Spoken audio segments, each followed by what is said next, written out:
Loh, kenapa sekarang jadi kecelakaan? Ayo, ya kan pengen ngilangin Rudiana. Itu kan yang korban kan bukan anak asli Rudiana. Iya. Ya, harus pengen tahu. Stop. Iya kan? Oke, Pak. Halo, assalamualaikum Netar.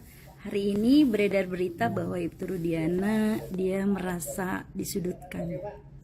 Sebetulnya beda kacamata ya dalam memandang permasalahan. Yang betul Ibtu Rudiana itu bukan disudutkan, tetapi Ibtu Rudiana itu tersudutkan. Kemunculan Ibtu Rudiana itu katanya karena motivasi dan keberanian dari pengacaranya, yaitu pengacara yang selalu bermawar dan juga Ibu Elsa. Nah, ada hal yang sebetulnya menggelitik para netizen. Sebodoh-bodohnya kan masyarakat tentang penanganan kasus-kasus hukum, tapi masyarakat ini logikanya masih berjalan, enggak tumpul-tumpul banget ya. Kalau Ibtu Rudiana mengatakan dia merasa diperlakukan dan disudutkan, terutama anak-anaknya, kok dia nggak ngebayangkan ya 8 orang anak orang lain tidak bersalah dari usia remaja, umur mereka 16, ada yang 18, 8 tahun, masa remajanya dihabiskan di penjara, ditangkap, disiksa padahal tidak bersalah. Itu aja udah nggak logis. Dia kelihatan egois, mementingkan anaknya, tapi perlakuan dia kepada orang lain enggak. Nah, ini ada yang lucu ya. Untuk meyakinkan ini, sebetulnya kemarin ada ya di konten saya kemarin sore itu, saya menampilkan konferensi pers antara dia, Hotman Paris sama Marlina. Kemudian ini ada yang terbaru lagi di konten saya yang terbaru, Ibtu Rudiana itu ingin meyakinkan semua masyarakat bahwa dia tidak berbohong. Dia mengatakan bersedia sumpah pocong. Dia mengatakan dia bersedia 7 keturunannya mati semua jika dia berbohong. Tetapi ketika ditantang kuburan anaknya digali kembali, dia berat. Alasannya anaknya tidak tenang. Coba cermati mana yang lebih berat dari jawaban dia. Mati 7 turunan atau dibongkar kembali kuburan anaknya untuk memperoleh keadilan. Karena kan nanti Polda dari Jawa Barat bisa menyelidiki mulai dari nol.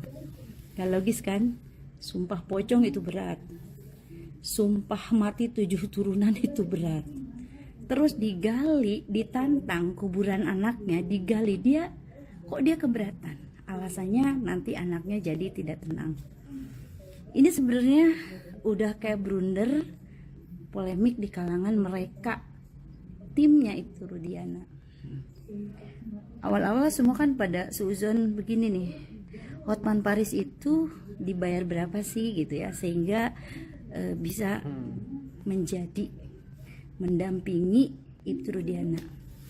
Tapi di konferensi pers kemarin, Bang Hotman Paris itu banyak keceplosan sehingga ngalir aja.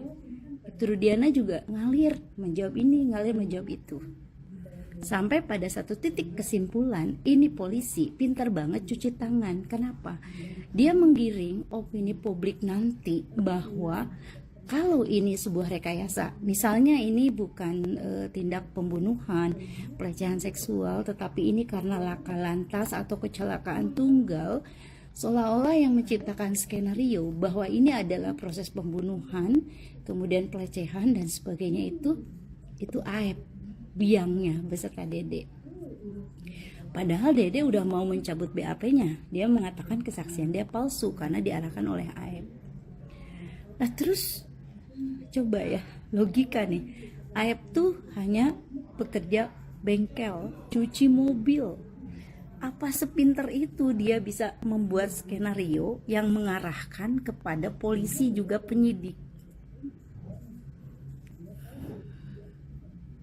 Pakai logika ya. Siapa yang di sini secara jabatan lebih tinggi?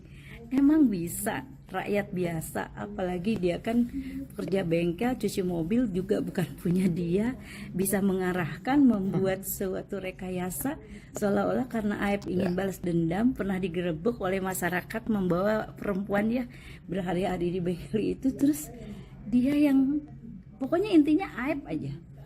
Ditanya apakah Pak itu Rudiana mengenal Peggy Setiawan yang ditangkap kemarin bebas, katanya tidak kenal. Dari mana dia mengenal nama-nama DPO? Katanya dari saksi. Ya saksinya tuh aib. Yakin deh, kalau memang ada sabun cuci tangan terbaik ya, pasti dibeli nih oleh Ibtu Rudiana. Jadi dia berani muncul ke publik, tetapi dia tetap belum gentle menceritakan apa yang dia ketahui pada malam itu. Mungkin apalagi kalau ditanya tentang CCTV, bagaimana isi BlackBerry kedua tersangka, itu sangat berat. Kalau melihat dari konversi pers kemarin itu, saya salut juga sih sama Hotman Paris ya. Dia menggiring pertanyaannya itu gini loh. Kalau, maaf ya, saya bukan sok-sokan sebagai orang sekolah ya. Kalau dalam dunia riset, itu ada namanya pertanyaan terstruktur. Jadi kalau Bang Hotman ngejawab A, dijawab A, tapi masih butuh data. Bang Hotman bertanya A1, dijawab A1, dia keluarin lagi A2, dijawab A2.